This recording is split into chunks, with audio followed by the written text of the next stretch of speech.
নমস্কার। কবি আল মাহমুদের লেখা কবিতা পাখির মতো।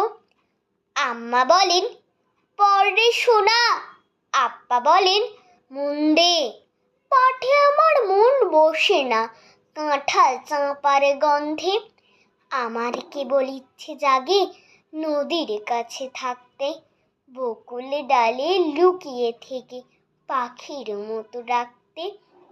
সবাই যখন ঘুমিয়ে পড়ে কর্ণফুলীর কুলটায়, দুধ ভরা ওই চাঁদের বাটি ফেরেশতারা উল্টায়। তখন কেবল ভাবতে থাকি কেমন করে উড়ব, কেমন করে শহর ছেড়ে সবুজ গায়ে ঘুরব।